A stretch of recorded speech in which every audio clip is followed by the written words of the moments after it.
seru banget nih. Bisa aman berenang dan menantang ombak kayak gini. Eits, ini bukan di lautan lepas ya, jadi dijamin aman bos. Gak bakalan terseret ombak yang ganas, jadi cocok buat dolan sekeluarga.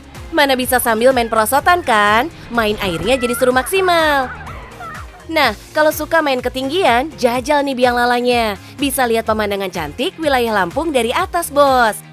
Menariknya, dulu tempat ini tuh jurang cadas yang gak dipedulikan orang loh bos. Tapi sekarang jadi cantik dan bisa jadi sumber rejeki buat banyak orang gini. Salut! Halo bos, tahu nggak sih kalian ini tempat apa? Dulunya ini tanah jurang yang nggak dilirik sama orang. Tapi sekarang jadi tempat wisata terbesar di Provinsi Lampung. Kalian mau tahu ini apa? Saksikan cuan bos!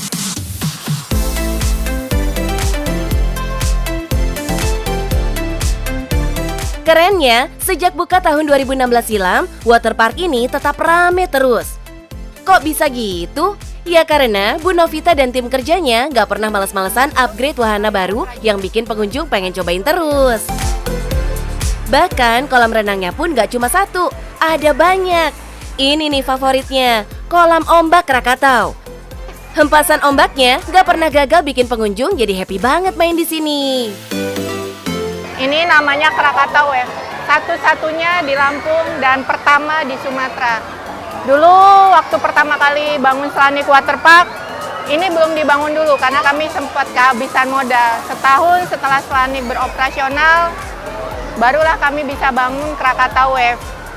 Step by step ya bos.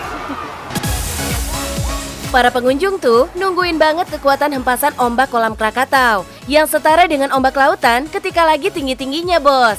Wih, seru!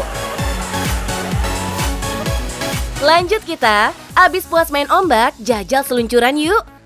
Sensasi merosot ngebut lewat pipa seluncur ini tuh serunya mentok. Adrenalin bisa memancar cepat. Nah, yang gak suka sport jantung dan pengennya nyantai healing sambil merenung, kita jelajahi kolam Kelana aja. Kita bisa naik boat keliling sambil lihat pemandangan. Gak kalah sama liburan sultan kan kita bos? Bu Novi, kok dulu sampai kepikiran dan memutuskan bikin waterpark sih Bu? Kenapa tuh? Karena yang paling digemarin anak-anak ya. Wisata kan kita pinginnya konsepnya itu untuk keluarga. Jadi tempat wisata yang paling menyenangkan itu wisata air. Dan kebetulan juga sebelum terjun ke dunia bisnis wisata, saya kerjanya dulu kontraktor air sumur bor. Wih, keren banget ibu kita ini bos. Ternyata Do itu pakar ngebor sumur. Di tangannya yang tangguh pula, kawasan berupa jurang curam bisa disulap jadi secantik ini. Susah banget tuh pasti semua prosesnya ya Bu. Tempat ini kan dulunya jurang ya. Dirubah menjadi tempat seindah ini itu kan nggak gampang. Tanahnya longsor lah, kemudian belum lagi cuaca buruk, kemudian juga struktur tanah yang nggak stabil. Itu bikin kita juga memakan proses waktu yang lama. Gak cuma itu masalahnya bos, sumber mata air yang dibutuhkan buat mengaliri kolam juga jadi PR. Akhirnya, bekal ilmu sebagai kontraktor air kepake banget. Sumber air yang dicari-cari akhirnya ketemu dan bisa mengalir sampai sini. Nah ya perempuan ya, diskriminasi sering gitu. Awal lagi masih usia muda gitu, sangat sering dikira bukan bosnya, atasannya gitu. Tapi kita harus bisa menunjukkan diri kita itu mampu. Masih ada aja diskriminasi bos. Padahal Bu Novi udah membuktikan loh, Doi dan tim kerjanya adalah salah satu yang terbaik. Manajemen waterpark ini gak pernah diem kayaknya. Ada aja wahana baru yang dibangunnya. Kayak ini nih, wahana sepeda melayang yang bikin kita goes dari ketinggian. Pemandangannya spektakuler bos. Terus ada juga kereta gantung yang bawa kita terbang keliling kawasan. Tapi kudu timbang badan dulu ya sebelum naik. Ada bobot maksimal yang jadi syarat bos. Nah, si biang lala ini juga jadi salah satu favorit pengunjung. Don't worry, masalah keamanan bos. Tim ahli buat memeriksa keamanan teknis didatangkan khusus dari Jakarta. Mereka rutin mengecek semuanya bos. Jangan lupa juga jelajahi kastil cantiknya bos. Tamannya cakep banget buat selfie-selfie.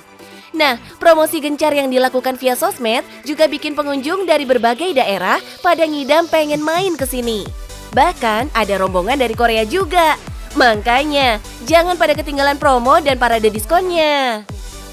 Pengunjung sih kurang lebih dalam sebulan itu bisa 5.000 pengunjung, kurang lebihnya gitu. Mantap Bu, kalau 5.000 orang ini beli tiket masuk 40 ribuan aja, udah dapet tuh 200 jutaan per bulan. Itu belum termasuk cuan yang masuk dari akses ke berbagai wahana. Wah, bisa gede banget gelombang cuannya ya.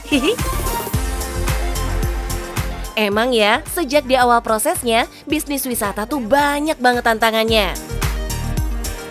Apalagi ketika pandemi menghantam. Pemasukan 0 rupiah memaksa Bu Novi buat berhutang demi menghindari PHK, bos. Motivasinya adalah ketika nanti pandemi sudah berlalu, kita harus kerja keras nih. Kita punya pinjaman yang besar. Dan yang pasti juga kan orang selama 2 tahun pandemi itu kan jenuh juga ya, karena always di rumah gitu. Jadi saat itu yakin setelah pandemi kita pasti bisa bangkit lagi.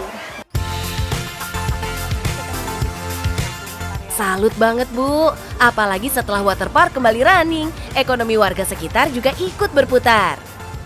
Semenjak berdirinya Selanik itu tentu berdampak membangun ekonominya gitu. Dulu di wisata cuman ada di sini, kemudian sekarang sudah ada beberapa, kemudian masyarakatnya pun dulu di sini cuman rumah-rumah saja, tapi kalau sudah melalui jalan untuk masuk ke daerah Selanik itu sudah mulai kita lihat pertokoan-pertokoan. Mantul Bu, makin salut kita karena Bu Novi nggak sibuk mengejar cuan buat dirinya sendiri, tapi juga memperhatikan kebutuhan warga sekitar. Ia pun membuat sumur bor di wilayah yang gersang ini buat warga dan rumah-rumah ibadah. Gimana nggak berkah tuh? Kudu sungkem deh kita melihat perjuangan pengusaha perempuan tangguh yang satu ini. Merintis bisnis itu harus step by step, supaya kita juga harus punya kesabaran tinggi. Karena apa? Karena biar cuan bos.